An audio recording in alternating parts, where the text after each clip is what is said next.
آج میں پھر اپنی ٹیم کے ساتھ بیٹھا ہوں اور آپ کے سامنے جو کرونا کی وجہ سے پاکستان میں حالات بدل رہے ہیں اور جو جس طرف جا رہے ہیں، میں یہ سمجھتا ہوں کہ ہم ہر روز نہیں تو ہر دوسرے یا تیسرے روز آپ کو آگاہ کرتے رہیں گے تاکہ آپ کو سب کو پتہ چلے کہ گورنمنٹ کیا کوشش کر رہی ہے، عوام سے ہم نے کیا امید لگائی ہوئی ہے، کیوں کئی قدم جو اٹھا رہے ہیں اس کے پیچھے کیا وجہ ہے، دنیا کے اندر کرونا کی کیا حالات ہیں، اور یہ اس لیے ضروری ہے کہ جب اس طرح کا سچویشن جو کرونا کی وجہ سے ڈیولپ ہوا ہے، یہ سچویشن اس کی کوئی مثال پہلے نہیں ملتی، تو اس کی وجہ سے کئی ایسی چیزیں ہو رہی ہیں جس کی کبھی بھی کسی حکومت نے تیاری نہیں کی ہوئی تھی۔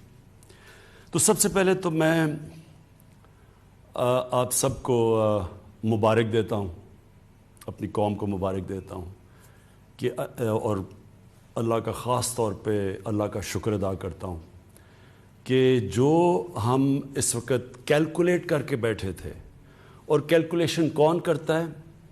ہمارا جو national command and operation centre, جدھر سارے پاکستان کے ٹاپ ادارے جو بھی یہ کرونا کے ساتھ اور جو صحت کے شعبے کے ساتھ انوالوڈ ہیں اور ایڈمنسٹریشن کے، وہ ہر روز بیٹھ کے اپنے ڈاکٹرز کے ساتھ پورا ڈیٹا سارے پاکستان سے لے کے وہ اینالائز کرتے ہیں کہ کتنی بیماریاں ہوئیں، ہسپتال میں کتنا پریشر ہے، اور کرونا کی پروجیکشن کیا تھی اور آج کیا ہے۔ تو یہ ہر روز یہ مسلسل یہ انالیسز ہو رہا ہوتا ہے، جائزہ لیا جا رہا ہوتا ہے، اور اس کے مطابق جو میں آپ کو مبارک دینا چاہتا ہوں کہ اس کے مطابق آج نہیں 25 اپریل تک ہم اندازہ یہ تھا کہ 50,000 کرونا کے مریض ہوں گے پاکستان میں، اور آج جو ہم کیلکولیٹ کر رہے ہیں انشاءاللہ 12 سے 15,000 تک کرونا کے مریض ہوں گے۔ جو کیلکولیشن پہلے تھی 50,000 ہونے تھے، آج جو ہم سارے اسیس کر رہے ہیں جو جتنے بھی کرونا کے کیسز آ رہے ہیں، تو آج ہم سمجھتے ہیں کہ 12 اور 15,000 کے بیچ میں ہے۔ اس کا مطلب کیا ہے؟ اس کا مطلب یہ ہے کہ جو ہمارے ہسپتالوں کے اندر فیسلٹیز ہیں وہ اتنی ہیں کہ ان 12 سے 15,000 میں جن کو انٹینسو کیئر کی ضرورت ہے، جن کی طبیعت اتنی خراب ہو جائے گی کہ ان کو انٹینسو کیئر ہاسپٹل کی جو وہ فیسلٹیز چاہیے ہوں گی جو انٹینسو کیئر میں ہیں، مثلا وینٹیلیٹر اور آکسیجن، تو اب تک ہمارے پاس جتنے مریض آ رہے ہیں اور جو ہمارے پاس فیسلٹیز ہیں، انشاءاللہ اس ریٹ کے اوپر ابھی اس مہینے ہمیں کوئی مسئلہ نہیں ہوگا، ہمارے پاس وہ فیسلٹیز ہیں ہمارے ہاسپٹلز میں۔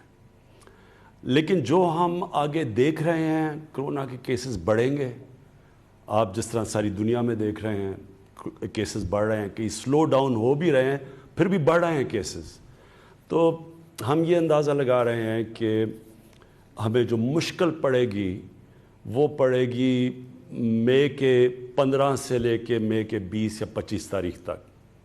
ہم سمجھتے ہیں کہ ہمارے ہاسپٹلز کے اوپر پریشر زیادہ پڑے گا، جو پریشر 25 اپریل میں پڑنا تھا وہ اب چلا گیا آگے 15 اور 20 مئی تک، اور اس تک ہم پوری تیاری کر رہے ہیں۔ ہماری این ڈی اے میں دنیا سے ابھی بھی ہر روز کانٹیکٹ پہ ہیں، وینٹیلیٹرز کے اوپر جو بھی چیزیں ہمیں ضرورت ہے اس کے اوپر تیاری پوری کر رہے ہیں۔ لیکن میں ابھی بھی آپ کو کہوں کہ اگر ہم زیادہ احتیاط کر دیں تو ہو سکتا ہے کہ یہ اور آگے چلا جائے، یعنی جس طرح ہم 25 اپریل کو سمجھ رہے تھے یہ چلا گیا 10 سے 20 مئی تک، اور اگر ہم جو میں ابھی بعد میں آپ سے بات کروں گا، اگر ہم نے احتیاط کر لی تو یہ اور بھی آگے جا سکتا ہے۔ اور یہ اس لیے ہے کہ آج ہم اس خوش قسمت کنڈیشن میں اس لیے، اور خوش قسمت اس لیے میں کہہ رہا ہوں کہ آپ دنیا میں اور ملکوں کا حال دیکھیں اس وقت کہ کس طرح ہزار 800 دن میں لوگ مر رہے ہیں وہاں، تو اس کے مقابلے میں یہ کہہ رہا ہوں کہ ان کا جب موازنہ کیا جائے تو ہمارے حالات بہت بہتر ہیں۔ تو اور میں یہ اس لیے بھی ہیں کہ جب 26 کرونا کے کیسز تھے پاکستان میں 13 مئی کے قریب، تو ہم نے تب لاک ڈاؤن کیا تھا پاکستان میں۔ ہاں 13 مارچ کو، تو ہمارا 26 فروری کو پہلا کیس آیا تھا، اور جب ہمارے 26 کیسز ہوئے تو 13 مارچ کو ہم نے اپنا لاک ڈاؤن شروع کیا تھا۔ اور اس لاک ڈاؤن کے بعد مختلف کئی صوبوں نے، سندھ نے زیادہ کیا لاک ڈاؤن، باقی صوبوں نے کم کیا، لیکن اللہ کا کرم یہ ہے کہ ہمارے جو بھی ہم نے قدم اٹھائے، ہم نے جب زائرین بھی آئے تو ان کو کوارنٹین کیا، ان سے پھیلا نہیں، تو اور اس سے پہلے ہم نے کوئی 8 لاکھ یعنی 13 مارچ تک 8 لاکھ لوگوں کو ہم ایئرپورٹ پہ اسکرین کر چکے تھے۔ تو اللہ کا شکر ہے۔ اور پھر چائنا سے بڑا پریشر تھا کہ ہمارے جو اسٹوڈنٹس تھے ووہان میں، جو شہر میں جدھر کرونا شروع ہوا، ان کو واپس بلایا جائے۔ ہم نے پریشر لیا، اور اللہ کا شکر ہے کہ ایک بھی کیس ہمیں چائنا سے پاکستان نہیں آیا۔ اب جدھر آج ہم کھڑے ہیں، ہم نے جس طرح آپ نے دیکھا کہ ہم نے آہستہ آہستہ فیصلہ کیا کہ ہم اب جو لاک ڈاؤن کی کنڈیشنز کم کرنے لگے ہیں، جس میں سب سے بڑا جو سیکٹر ہے کنسٹرکشن کا، ہم نے فیصلہ کیا کہ کنسٹرکشن کا سیکٹر ہم کھولنے لگے ہیں۔ تو وہ کیوں کھولنے لگے یہ میں پہلے بھی آپ سے بات کر چکا ہوں، لیکن میں یہ بات پھر سے دہراؤں گا، کیونکہ آپ کو سمجھنا چاہیے کہ ہم یہ کیوں قدم اٹھا رہے ہیں۔ دیکھیں، ہمارے جیسے ملک پاکستان، ہندوستان، بنگلہ دیش، ساؤتھ افریقہ جیسے جگہ، جدھر کچی بستیاں ہیں، جدھر غریبوں کی بستیاں ہیں، جدھر کچی آبادیاں ہیں، جدھر شینٹی ٹاؤنز جن کو کہتے ہیں، فلپینز ہے، یہ سارے ملکوں کے اندر جو کنڈیشنز ہیں، جو حالات ہیں، وہ مغرب سے مختلف ہیں۔ مثلا یورپ اور اگر امریکہ کا آپ دیکھیں تو ان سے ہمارے مختلف حالات ہیں۔ ہمارے کچی آبادیوں کے اندر، ہمارے غریبوں کے محلوں کے اندر لوگ جڑ کے رہتے ہیں، ایک ایک کمرے میں 6 سے 5 سے 8 لوگ بھی رہتے ہیں۔ اور وہاں کئی بدقسمتی سے پاکستان میں کچی آبادیوں میں یہ حالات ہیں کہ پانی نہیں ملتا اتنا۔ تو ہم جب ایک قوم فیصلہ کرتی ہے کہ ہم لاک ڈاؤن کریں گے، تو یہ ضرور سوچنا چاہیے کہ جب ہم لاک ڈاؤن کریں گے تو ہماری نظر میں ہونا چاہیے کہ یہ جو غریبوں کی آبادیوں میں لوگ رہتے ہیں، ان کے اوپر اس کے کیا اثرات آئیں گے۔ اور مجھے افسوس سے کہنا پڑتا ہے کہ پاکستان کے اندر، میں کیونکہ میری عمر تقریباً پاکستان جتنی ہے، میں ساری زندگی یہ دیکھتا رہا ہوں کہ ہم جو قانون بناتے ہیں، پالیسیز جو ہم بناتے ہیں، ہم صرف ایک چھوٹی سی ایلیٹ کلاس کا سوچتے ہیں۔ ہم اگر تعلیم کا بھی نظام پاکستان میں ہم نے، اور میں اس پریولیج کلاس سے ہوں جس کو بہترین تعلیم ملی، لیکن ہم نے کبھی یہ نہیں سوچا کہ عام لوگوں کے لیے جو تعلیم ہے، کیا وہ مقابلہ کر سکتے ہیں ہمارے جیسے لوگوں کا، جن کو چھوٹے سے طبقے کو اچھی تعلیم انگلش میڈیم ملتی تھی۔ اسی طرح ہم نے آہستہ آہستہ گورنمنٹ کے ہسپتالوں کو تباہ ہوتے دیکھا، غریب لوگوں کے لیے گورنمنٹ ہاسپٹل اور امیروں کے لیے پرائیویٹ ہاسپٹلز، اور جو سپر رچ تھے ان کے لیے لنڈن کے اندر علاج کروانا۔ یہ ایک طبقاتی نظام پاکستان میں ڈیولپ ہوا۔ طاقتور اگر عدالت میں جاتا ہے، اس کے پاس بڑے بڑے وکیل ہوتے ہیں، وہ امیروں کے لیے پرائیویٹ ہاسپٹلز اور جو سپر رچ تھے ان کے لیے لنڈن کے اندر علاج کروانا۔ یہ ایک طبقاتی نظام پاکستان میں ڈیولپ ہوا۔ طاقتور اگر عدالت میں جاتا ہے، اس کے پاس بڑے بڑے وکیل ہوتے ہیں، وہ جو مرضی ڈاکے مارے وہ بچ جاتا ہے، جیلوں میں غریب بھرے ہوئے ہیں۔ یہ جو ہماری مائنڈ سیٹ ہے، جب ہم لاک ڈاؤن کرتے ہیں، ہمیں یہ اور سوچا نہیں۔ 18 امینڈمنٹ کے بعد صوبوں کے پاس اختیارات ہیں، وہ اپنے فیصلے کر سکتے ہیں۔ تو جس طرح فیصلے کیے گئے، میں اپنی طرف سے کہتا ہوں کہ میں پہلے دن سے کہہ رہا تھا کہ جب ہم فیصلے کرتے ہیں تو کیا ہم سوچ رہے ہیں کہ ہمارے جو غریب لوگ ہیں ان کا کیا بنے گا۔ اور جو ہم نے فیصلے کیے، اب مجھے جو سب سے زیادہ خطرہ یہ کرونا کا نہیں ہے اس وقت۔ میں ایز پرائم منسٹر پاکستان یہ کہتا ہوں کہ مجھے سب سے زیادہ خطرہ یہ ہے کہ لاک ڈاؤن کی وجہ سے جو ہمارا کمزور طبقہ ہے، غریب طبقہ ہے، اس کے کیا حالات ہیں، اور مجھے خطرہ ہے اس کا. کیونکہ میں سیدھی بات کرتا ہوں. آپ اگر امریکہ میں دیکھیں، انگلینڈ میں جدھر میں نے بہت ٹائم گزارا ہوا ہے، وہاں کا جو مزدور ہے وہ زیادہ تر تقریباً 100% رجسٹرڈ ہے. ہوگا 2-3% نا رجسٹرڈ، لیکن وہ رجسٹرڈ ہے. اور آج اگر امریکہ میں یا انگلینڈ میں دیکھ لیں، کینیڈا میں دیکھ لیں، وہ کیا کر رہے ہیں کہ جیسے جیسے وہ بے روزگار ہو رہے ہیں ان کو ڈائریکٹلی پیسے جا رہے ہیں. ان امپلائمنٹ بینیفٹس ہیں وہاں، ان کے بینکوں کے اندر پیسے جا رہے ہیں کیونکہ ان کے پاس لسٹ ہے ان کی مزدوروں کی.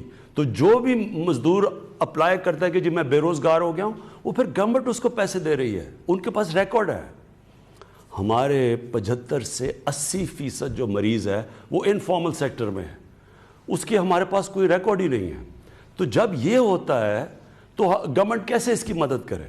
ہمیں کیسے پتہ ہے کہ ہم ان کے کیسے مدد کریں؟ تو اس لیے ہمارے ملک میں یہ بڑا مشکل ہے جب ایک دہاڑی دار جا کے گھر بیٹھ جاتا ہے، روزگار جب ختم ہوتا ہے، اس کے بیوی بچے اس کی دہاڑی کے اوپر ڈپینڈ کر رہے ہیں کہ انہوں نے کھانا پینا ان کا بندوبست کرتا ہے. ہو سکتا ہے وہ 1 ہفتہ 2 ہفتے بیچارے اپنے ساری جو بھی بچایا ہوا ہے ان کو وہ خرچ کر دیں. تو آخر میں ان کے پاس کیا چوائس ہے؟ یا تو سوشل سیکیورٹی سسٹم ہی نہیں ہے. یہ جو مغرب ہے وہاں تو پورا ویلفیئر سٹیٹس ہیں، یورپ جو ہے ادھر تو سوشل سیکیورٹی ہے، یہاں تو وہ بھی نہیں ہے. اس لیے جب ہم فیصلہ کرتے ہیں ہمارے حالات مختلف ہیں، اور اس لیے ہمیں یہ جو کنسٹرکشن ہے یہ ہم فیصلہ اس لیے کھولنے کا کیا، میں نے اور میرے کیبنٹ ہیں، کیونکہ ہم یہ سمجھ رہے ہیں کہ ہم پہنچ ہی نہیں سکتے اتنے زیادہ یہ جو ان رجسٹرڈ مزدور ہیں، ہم ان کے پاس نہیں پہنچ سکتے. ہم نے احساس پروگرام کیا، یہ پاکستان کی تاریخ کا سب سے بڑا پروگرام ہے. 12,000 روپے جو ہم 1,20,00,000 خاندانوں کو پہنچا رہے ہیں، یہ کبھی ہوا ہی نہیں ہے پاکستان میں اتنا بڑا پروگرام، اور وہ بھی میرٹ کے اوپر، یعنی کسی قسم کی سیاسی مداخلت نہیں ہے اس میں. لیکن اس کے باوجود ہم سمجھتے ہیں کہ یہاں اتنے زیادہ جو لوگ ہیں جو اس سے نیٹ سے باہر ہیں، ان تک ہم کیسے پہنچ سکتے ہیں؟ اور ہمیں ڈر یہ ہے کہ جب تک ہم وہاں پہنچیں لوگ بھوک سے سڑکوں پہ آ جائیں گے، اور اگر لوگ بھوک سے سڑکوں پہ آ جائیں گے تو سارا لاک ڈاؤن کا مقصد ہی فیل ہو جائے گا، کیونکہ لاک ڈاؤن کا تو مقصد یہ ہے کہ لوگوں کو آپس میں فاصلے رہیں. تو اس لیے ہم نے کنسٹرکشن کا شروع کیا. اور میں کنسٹرکشن کی صرف ایک اور بات کرنا چاہتا ہوں. ہم نے کہا کہ جو بھی جس کے پاس پیسہ ہے، چاہے وہ فارمل اکانومی ہے، انفارمل اکانومی ہے، ڈکلیئرڈ ہے یا نہیں ڈکلیئرڈ، ہم نے ساروں کو دعوت دی آپ اس میں آ جائیں. اب اس پہ میں دیکھ رہا تھا لوگوں نے شور مچایا، جی دیکھیں یہ کیا ہوا، آپ نے پھر سے ایک ایمنسٹی اسکیم دے دی. یہ ایمنسٹی کی بات نہیں ہے. میں آپ کو سیدھی بتا رہا ہوں کہ امریکہ کا 30 کروڑ ان کی عوام ہے، اور انہوں نے $2,000 ارب کا سٹیمولس پیکج دیا. پاکستان کی 22 کروڑ عوام کا سارا سٹیمولس پیکج ہے $8 ارب. اب ہمارے پاس تو وہ وسائل نہیں ہیں جو امریکہ کے پاس ہے، یا جو جرمنی کے پاس ہے، یا جاپان کے پاس ہے، اٹلی کے پاس ہے. لہٰذا ہم نے تو جو بھی پاکستانیوں کا پیسہ ہے اس ساروں کو اندر کھینچنا ہے تاکہ ہم اس وقت اپنے لوگوں کو ریلیف دے سکیں. تو اس لیے ہم نے کنسٹرکشن میں سب کو کہا ہے کہ آپ شرکت کریں تاکہ ہماری اکانومی چلے، تاکہ لوگوں کو روزگار ملے، تاکہ لوگ بھوک سے بچیں. اس کے علاوہ میں میری ٹیم بیٹھی ہے، ان سے میں ابھی بار بار ان سے آپ جو بھی ڈیولپمنٹس ہیں میں آپ کو باری باری یہ آپ کو آگاہ کریں گے. لیکن اس سے پہلے میں 2 اور چیزیں کہنا چاہتا ہوں. میں صرف اپنی پولیس سے کہنا چاہتا ہوں. دیکھیں یہ میں نے 2-3 سوشل میڈیا پہ چیزیں دیکھی ہیں کہ لاک ڈاؤن جو لوگ توڑ رہے ہیں ان کو ڈنڈے مارے جا رہے ہیں. میں اپنی پولیس سے کہنا چاہتا ہوں کہ مجھے پتہ ہے کہ آپ کے اوپر پریشر ہے کہ لاک ڈاؤن مینٹین رکھیں، لیکن دیکھیں یہ لاک ڈاؤن ڈنڈے سے مینٹین نہیں ہوگا. یہ لاک ڈاؤن تب کامیاب ہوگا جب ہمارے شہری خود سمجھیں گے کہ ان کی ذمہ داری ہے، کیونکہ ان کے بھلے کے لیے ہے، یہ ساری قوم کے لیے ہے.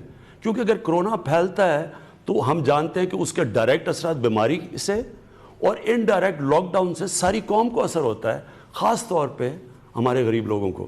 اس لیے ان کو سمجھائیں. میں جو بھی پاکستان کے اوپینین میکرز ہیں، ہمارے جو آرٹسٹ ہیں، جو ہمارے کالمنسٹ ہیں، جو ہمارے ٹی وی پہ اینکرز ہیں، جو ہمارے علماء ہیں، میں سب کو آپ کو کہتا ہوں کہ آپ سب کا کام ہے کہ عوام کو بتائیں کہ یہ ہم سب کے بھلے کے لیے ہے کہ اگر یہ ہمارا لاک ڈاؤن کامیاب ہوتا ہے، جتنی جلدی کامیاب ہوتا ہے اتنی جلدی ہم واپس اپنے کاروبار کھڑے کر سکتے ہیں، ملک نارم پہ جا سکتا ہے.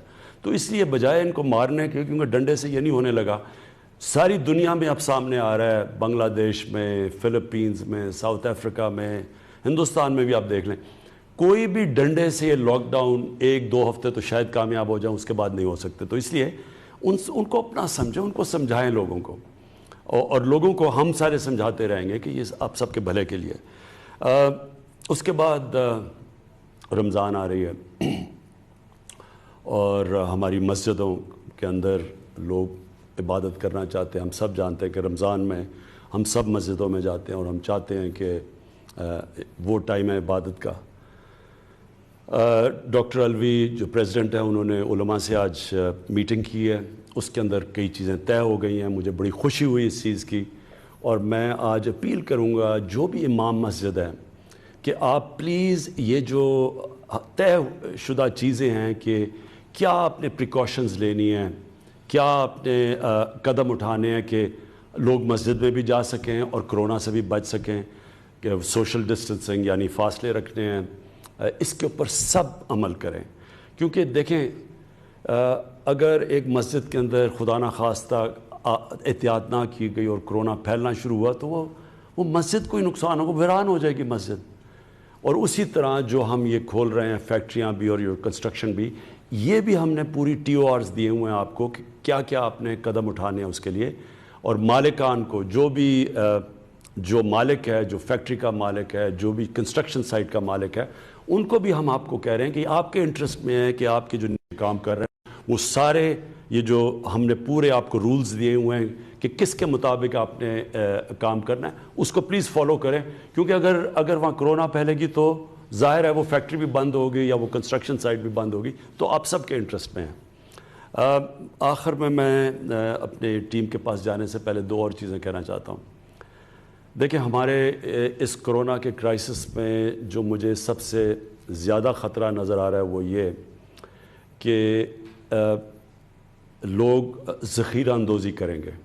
میں پہلے بھی کہہ بیٹھا ہوں، میں اب بھی کہتا ہوں، مجھے خطرہ یہ ہے کہ لوگوں نے پیسہ بنانے کی کوشش کرنی ہے، جس طرح رمضان سے پہلے لوگ پیسہ بناتے ہیں، جس طرح ابھی پیچھے آٹا اور چینی کا کرائسس آیا، لوگوں نے ذخیرہ اندوزی کر کے پیسہ بنایا. اس باری جو بھی پیسہ بنانے کی کوشش کرے گا ذخیرہ اندوزی کر کے، یہ پہلی دفعہ گورنمنٹ بہت سختی کرے گی.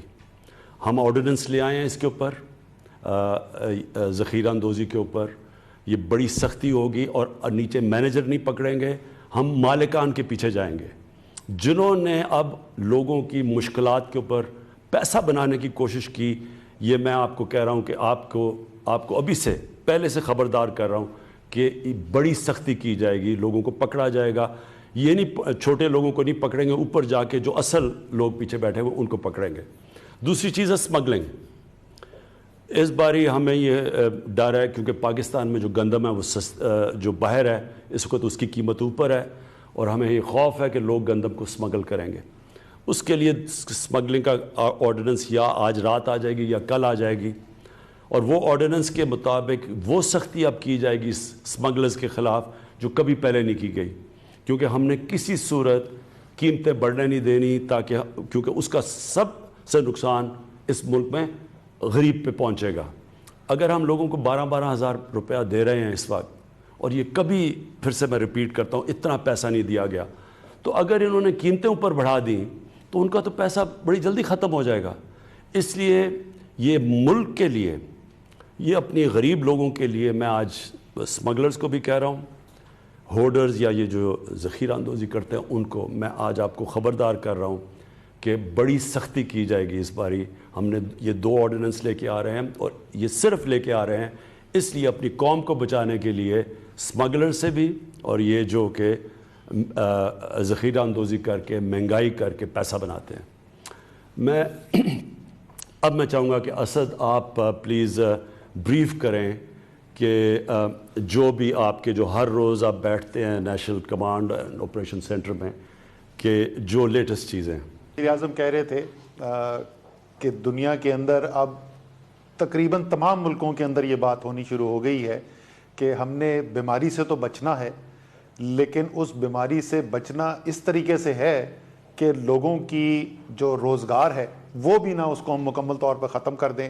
ظاہر ہے کہ امیر ملک جو ہیں ان کے اندر، ان کے عوام کے اندر، ان کی ریاست کے اندر اس سے زیادہ سخت موجود ہوتی ہے کہ وہ روزگار میں اگر کمی ہو تو پھر بھی برداشت کے قابل رکھ سکتے ہیں. پاکستان جیسے ملکوں کے پاس وہ سخت بھی اس سے بہت کم ہے، لیکن ہم نے ساتھ بیماری سے بچانا بھی ہے. تو اسی لیے ہم نے آپ کو بتایا تھا آج سے کوئی ہفتہ پہلے، 8 دن پہلے آپ کو ہم نے بریفنگ کی تھی کہ ہم جو ہے اب چاہتے یہ ہیں کہ فوری طور پر اقدامات کے لیے تو آپ نے یہ کر دیا کہ آپ نے بندشیں لگا دیں اور بڑی سخت بندشیں لگا دیں. اس کی وجہ سے بیماری کے پھیلاؤ جو ہو رہا تھا اس کے اندر بھی کمی آئی. وہ بھی وزیر اعظم نے آپ سے ذکر کیا کہ 25 اپریل کو جہاں ہم سمجھ رہے تھے کہ 50,000 کیس ہوں گے، وہاں سے 12 سے 15,000 کے درمیان کا تخمینہ لگایا جا رہا ہے. ہلاکتیں بھی جو ہوئی ہیں، اموات بھی ہوئی ہیں، وہ اس سے بہت کم ہوئی ہیں اللہ کے فضل سے، جس کا اندازہ لگایا جا رہا تھا. لیکن اس کے ساتھ ساتھ لوگوں کی روزگار کے اوپر بھی بہت بھاری اثر پڑا ہے، اور اس کی مختلف اشکال کے اندر ہمیں وہ نظر بھی آ رہا ہے کہ لوگوں کے لیے جو مشکلات پیدا ہوئی ہیں. تو ہم نے ان مشکلات کو آسان تو کرنا ہے، لیکن اس طریقے سے کرنا ہے تاکہ بیماری کا پھیلاؤ بھی بہت زیادہ نہ بڑھے، اور ایسا نہ ہو کہ خدا نخواستہ ہمارا صحت کا نظام جو ہے اس کے اوپر اتنا بوجھ آئے کہ وہ برداشت نہ کر سکیں. تو اس کے لیے جو پالیسی ہم بنانا چاہتے ہیں، میں سادہ الفاظ میں آپ کو اگر سمجھانے کی کوشش کروں کہ یہ سب بندشیں کیوں لگائی جاتی ہیں، کیوں لوگوں کو کہا جاتا ہے کہ جی کسی کو گھر سے بھی نہ نکلنے دیں. اگر میں بالکل ہی اس کی ایک منطقی انجام تک لے جاؤں، اگر سارے ملک کے لوگ ایک کمرے کے اندر بند ہو جائیں، الگ الگ ایک کمرے میں ایک شخص ہو، 2 ہفتے کے لیے وہ بیٹھے رہیں، تو ہمیں پتہ ہے کہ 15 دن کے بعد بیماری ختم ہو جائے گی. لیکن شاید ہزاروں لاکھوں لوگ جو ہیں وہ بھوک سے اس کے بعد مر چکے ہوں، تو یہ ممکن نہیں ہے. تو کوشش یہ کی جا رہی ہے کہ ایسا نظام لایا جائے کہ ایک عام آدمی تو اپنے گھر سے باہر نکل سکے اور وہ اپنے روزگار کا انتظام کر سکے. خاص طور پہ جو غریب ہے، جو متوسط طبقہ ہے، اتنی اس وقت لوگوں کو تو احساس ہے، لیکن کچھ لوگوں کی میں باتیں سنتا ہوں تو لگتا ہے مجھے ان کو احساس نہیں ہے.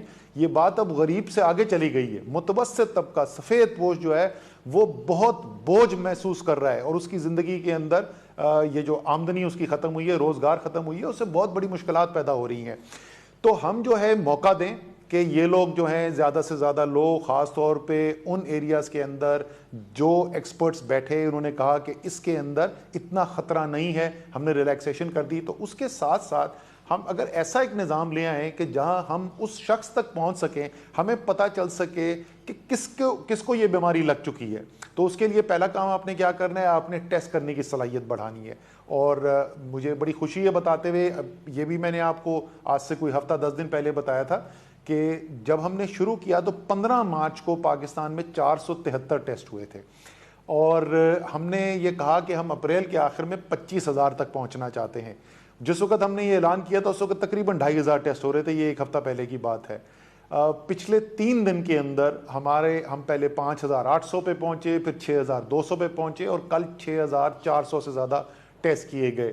یعنی اس عرصے کے اندر، صرف 1 ماہ کے عرصے کے اندر، ہم نے تقریباً 15 گنا، 14 سے 15 گنا اضافہ کر لیا ہے اپنی ٹیسٹنگ کیپیسٹی کے لیے.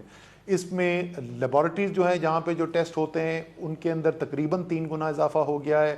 PCR مشینز جو ہوتی ہیں ان کے اندر اضافہ کیا گیا ہے. وہ جو ایکوپمنٹ، جو سپلائز یوز ہوتی ہیں اس کے لیے، ٹیسٹنگ کٹس جو ہوتی ہیں، اس میں تو بہت زیادہ اضافہ کیا گیا ہے. ہمارے پاس لاکھوں کٹس اویلیبل ہو گئی ہیں. جو مین پاور ہے اس کی بھی تعداد بڑھائی جا رہی ہے. تو ایک تو ہماری یہ صلاحیت جو ہے کہ جس کو بیماری لگی ہے اس کو ہم اس کی تشخیص کر سکیں، وہ بڑھتی چلی جا رہی ہے. دوسرا، وہ جس کو بیماری لگی ہے، وہ کس کے ساتھ اٹھتا بیٹھتا ہے، اس کی کس سے ملاقات ہوئی، وہ کچھ انتظامی طور پر کچھ ٹیکنالوجی کو استعمال کرتے ہوئے ہم ایک نظام بنا رہے ہیں کہ ہم ان تک بھی پہنچ سکے تاکہ ان کا بھی ٹیسٹ ہو سکے. اگر ان میں سے کسی کو بیماری اس بیمار شخص سے لگ چکی ہے تو ہم اس تک بھی پہنچ سکیں. اور آخری اس کا حصہ یہ ہوگا کہ پھر ان کو کس طریقے سے ان کو زیادہ تر ہم یہ سرکاری نظام کے اندر ویسے بھی صلاحیت نہیں ہے, اور مغرب کا اس وقت تجربہ بھی یہ رہا ہے کہ یہ جو کوارنٹیننگ سینٹرز بنائے گئے ہیں اگر زیادہ ہم اس کے اوپر انحصار کریں گے تو ایک رائے یہ بھی ہے کہ اس سے بیماری پھیلی ہے. تو یہ گھروں کے اندر اپنے ہی ہمارے سماجی جو نیٹ ورکس ہیں اسی کو ہم نے استعمال کرتے ہوئے کرنا ہے. ان تمام چیزوں کے لیے ایک ہم نے پائلٹ ٹیسٹ کیا تھا, تمام صوبے اس کے اندر شامل تھے, مختلف ڈسٹرکٹس ان کے شامل تھے. ٹیسٹ ریزلٹس آ گئے, آج ان کی نیشنل کمانڈ سینٹر کے اندر پریزنٹیشن ہوئی ٹیسٹ ریزلٹس کی. ہم نے تمام عمومی طور پہ چیف سیکرٹریز تو ہوتے ہی ہیں, روزانہ کی بنیاد پر ہوتے ہیں, لیکن آج ہم نے خصوصی طور پہ جو صحت کے منسٹرز ہیں, ہیلتھ منسٹرز ہیں تمام صوبوں کو, ان کو بھی بلایا ہوا تھا اور ان کے ساتھ بھی رائے کی. تو اتفاق رائے یہ ہوا ہے کہ ہم نے اسی نظام کو اب آگے لے کے چلنا ہے, اس کی صلاحیت کو اور بڑھانا ہے اور ایک ایسی صورتحال پیدا کرنی ہے کہ لوگ جو ہیں وہ اپنے روزگار کے لیے بھی نکل سکیں خصوصی احتیاطی تدابیر کے ساتھ. اب ہم وہاں پر آج واپس نہیں جا سکتے جیسے آج سے 2 ماہ پہلے ہم زندگی گزارتے تھے یا جس طریقے سے ہم کاروبار کرتے تھے. احتیاطی تدابیر اپنانی ہوں گی, لیکن ان کو اپناتے ہوئے زیادہ سے زیادہ لوگ جو ہیں وہ مرحلہ وار ہم ان کو روزگار کے موقع دے سکیں, اور ساتھ ساتھ یہ صحت کا نظام جو ہے اسی کے ساتھ جو صحت کی فیسلٹیز ہیں, سہولیات ہیں, اس میں بھی اضافہ کیا جا رہا ہے. جو ہاسپٹل بیڈز ہیں ان میں اضافہ کیا گیا ہے, جو وینٹیلیٹرز ہیں اس کے اندر بھی اضافہ کیا گیا ہے, لیکن اتنا اضافہ کرنے میں ہم کامیاب نہیں ہوئے جتنی ہماری خواہش تھی. اور وہ آج کل تو سب آپ دیکھتے ہوں گے, اس وقت BBC اور CNN اور عالمی میڈیا بھی دیکھتے ہیں. یہ صورتحال جو ہے یہ دنیا کے امیر ترین ملکوں کے اندر بھی ہے, چاہے وہ آپ برطانیہ دیکھ لیں, آپ اٹلی دیکھ لیں, اسپین دیکھ لیں, امریکہ دیکھ لیں, ہر جگہ سے آپ کو یہ سننے کو ملے گا کہ یہ جو میڈیکل کا اکوپمنٹ ہے جتنا چاہیے وہ تمام, کیونکہ دنیا مانگ رہی ہے, تو وہاں تک تو ہم پہنچنے میں کامیاب نہیں ہو پائے ہیں. جستجو جاری ہے جتنا ہم چاہتے تھے, لیکن پہلے سے صلاحیت بڑھانے کے اندر ہم کامیاب ہوئے ہیں. آخری چیز جس کو میں دوبارہ سے ایک دفعہ دہرانا چاہتا ہوں, پہلے بھی ذکر کیا ہے لیکن وہ کیونکہ بازگشت ختم نہیں ہوتی, کہ دیکھیں جو فیصلے ہو رہے ہیں وہ تمام فیصلے پاکستان میں آج تک کبھی کوئی ایسی ایمرجنسی نہیں آئی ہے جس میں اتنے مربوط طریقے سے فیصلے کیے جائیں. نیشنل کمیٹی NCC جو ہے جس کو وزیر اعظم خود چیئر کرتے ہیں, اس کے اندر تمام وہ صوبائی وزراء اعلیٰ ہیں, ان کے اندر آزاد جموں کشمیر کے وزیر اعظم ہیں. میں بار بار دہراتا ہوں 4 مختلف سیاسی پارٹیوں سے تعلق رکھتے ہیں, یہ وہاں بیٹھ کے فیصلے ہوتے ہیں. 1 ماہ کے اندر 9 مرتبہ ملاقات ہوئی ہے اس ٹیم کی, یہ صرف نہیں کاغذ پہ بنا دیا, 9 دفعہ وزیر اعظم نے چیئر کی ہے میٹنگ, اور وہیں پر اتفاق رائے سے فیصلے کیے جاتے ہیں. اور ان کی امپلیمنٹیشن اور ان فیصلوں کے لیے جو پروپوزلز ہیں, سجیشن جو آنی ہیں, وہ national command and operation centre جو ہے جو روزانہ ملاقات کرتا ہے, تمام صوبے اس کے اندر بیٹھے ہوتے ہیں. اب پچھلی دفعہ کا 14 اپریل کا وہ میرے لیے تھوڑا سا باعث تکلیف بھی تھا, اور مجھے یقین ہے کہ اور بہت سارے پاکستانی جو پاکستانیت رکھتے ہیں ان کے لیے بھی شاید تشویش ہوگی, کہ ہم نے ایک دن 13 تاریخ کو میٹنگ ہوئی NCC کی. وہاں پر ایک وزیر اعلیٰ جو ہیں انہوں نے کہا کہ جی ہمیں یہ مزید معلومات کی ضرورت ہے اس سے پہلے کہ ہم ایک کسی فیصلے پہ پہنچ چکے ہیں. وزیر اعظم نے کہا کہ جی بالکل ٹھیک ہے, ہم دوبارہ کل میٹنگ کر لیں گے. فیصلہ ہوا اگلے دن صبح کو national command and operation centre میں وزراء اعلیٰ اور آزاد کشمیر کے وزیر اعظم بھی بیٹھیں گے. ہماری ان کے ساتھ پوری تفصیلی بات ہوئی. دوبارہ کو 14 تاریخ کی دوپہر کو دوبارہ فیصلہ ہوتا ہے, اتفاق رائے سے فیصلہ ہوتا ہے. یہاں پہ بھی کمرے میں کچھ لوگ موجود ہیں جو اس میٹنگ کے اندر تھے. میں نے بتایا جی صبح کو ہمارا کیا اتفاق رائے ہوا ہے. ایک ایک کر کے تمام وزراء اعلیٰ اور آزاد جموں کشمیر کے وزیر اعظم نے کہا کہ جی بالکل یہ ابھی جو اسد عمر نے کہا ہے وزیر اعظم صاحب, یہی ہمارا اتفاق رائے ہوا. ہم وہاں سے اٹھتے ہیں, ہم باہر نکلتے ہیں, اور آدھا گھنٹہ بھی نہیں لگتا تو ہمیں ایسے لگتا ہے کہ ہم نے کوئی ایسا فیصلہ کر دیا جو سب کی مرضی کے خلاف تھا. اس سے ملک کو اب فائدہ نہیں ہو رہا ہے, اور میرا ذاتی طور پہ یہ ماننا ہے کہ اس سے کسی کی سیاست کا بھی فائدہ نہیں ہو رہا ہے, کیونکہ اس صورتحال کے اندر قوم آپ کو اور ہم سب کو متحد دیکھنا چاہتی ہے. لیکن میں کم سے کم آپ کو یہ بتا سکتا ہوں, اور میں اس پہ میں تعریف بھی کرنا چاہتا ہوں کہ یہ تمام سیاسی پارٹیوں کے لوگ جو بیٹھتے ہیں فیصلہ کرنے کے لیے, فیصلہ سازی جو ہے وہ بڑے منظم طریقے سے ہو رہی ہے, وہ باہمی مشاورت سے ہو رہی ہے. شام کو ٹی وی کے اوپر سیاست ہوتی ہے, نہیں ہونی چاہیے, ہوتی ہے, لیکن قوم کو میں کم سے کم یہ تسلی دینا چاہتا ہوں کہ فیصلے جو ہیں وہ سیاست سے نہیں ہو رہے, فیصلے جو ہیں وہ عوام کی فلاح کو سامنے رکھتے ہوئے ہو رہے ہیں. آخری چیز میں میں حماد سے بتاؤں گا کہ جو چھوٹے کاروبار کرنے والے ہیں ان کے لیے کیا سوچ رہے ہیں, نہیں ہو رہے, فیصلے جو ہیں وہ عوام کی فلاح کو سامنے رکھتے ہوئے ہو رہے ہیں. آخری چیز میں میں حماد سے بتاؤں گا کہ جو چھوٹے کاروبار کرنے والے ہیں ان کے لیے کیا سوچ رہے ہیں, جو ایک اکنامک ریلیف پیکج کا اعلان کیا گیا تھا. لیکن آخری چیز جو ایک اور چیز ذرا سا بڑی پاکستان کی قوم کو میں سمجھتا ہوں, میں دل سے سمجھتا ہوں کہ پاکستانی قوم جو ہے خوددار قوم ہے. ہم اپنے اوپر, اپنے صلاحیت کے اوپر اور اللہ تعالیٰ کے اوپر یقین رکھنے والے لوگ ہیں. تو یہ جو شروع کے اندر یہ بہت زیادہ ہم نے آوازیں سنی تھی نا, ہم ان لوگوں میں سے نہیں ہیں جو مغرب کی اندھی تقلید کرنے والے لوگ ہیں. مغرب کچھ کہہ رہا تھا, وہی باز گشت یہاں پہ شروع ہو جاتی ہے بغیر سوچے سمجھے. ہم نے فیصلے کرنے ہیں پاکستان کے 22 کروڑ کی عوام کی فلاح کے لیے, اس بنیاد پہ نہیں کرنے کہ جرمنی کے اندر کیا چیز زیادہ منطقی ہے یا اٹلی کے اندر کیا ہے. اور مجھے خوشی ہے کہ آج ان ممالک میں, آج مغرب کے اندر وہ بات ہو رہی ہے جو 1 مہینے پہلے ہم کر رہے تھے. تو قوم کو اعتماد رکھنا چاہیے, آپ کی فلاح کے لیے فیصلے ہو رہے ہیں. انسان ہے, غلطی ہوتی ہے, پہلے بھی ہوئی ہے, آئندہ بھی ہو جائے گی, لیکن انشاءاللہ تعالیٰ قوم کی بہتری کے لیے سیاست سے بالا تر ہو کر باہمی مشاورت سے فیصلے کرتے رہیں گے. حماد. بسم اللہ الرحمن الرحیم. سب سے پہلے تو میں یہ بتانا چاہتا ہوں کہ جو ان بندشوں کی وجہ سے ہمارے مزدور بے روزگار ہوئے ہیں, نوکری پہ جو لوگ تھے بے روزگار ہوئے ہیں, وزیر اعظم صاحب کی ہدایت کے مطابق اگلی اقتصادی رابطہ کمیٹی میں وزارت صنعت و پیداوار اور احساس پروگرام آپ آپس میں پارٹنرشپ کر کے ہم ایک بہت بڑا پروگرام لا رہے ہیں. ان لوگوں کی جو لوگ بے روزگار ہوئے ہیں یا ایون عارضی طور پہ بے روزگار ہوئے ہیں, ان کی ہم نے امداد کرنی ہے. اس کے علاوہ ہم یہ بھی سمجھتے ہیں کہ یہ جو بندشیں لگی ہیں, ہمیں اس بات کا پوری طرح احساس ہے کہ چھوٹے اور درمیانے طبقے کے کچھ ایسے کاروبار ہیں جو لاکھوں کی تعداد میں ہیں, جو خدا نخواستہ مستقل بنیادوں کے اوپر بند ہونے کا جن کا خطرہ ہے. لیکن میں آپ کو یہ یقین دلانا چاہتا ہوں کہ حکومت اور وزیر اعظم صاحب آپ کو اس پورے پروسیس کے اندر, ان بندشوں کے اندر بھی اکیلا نہیں چھوڑیں گے.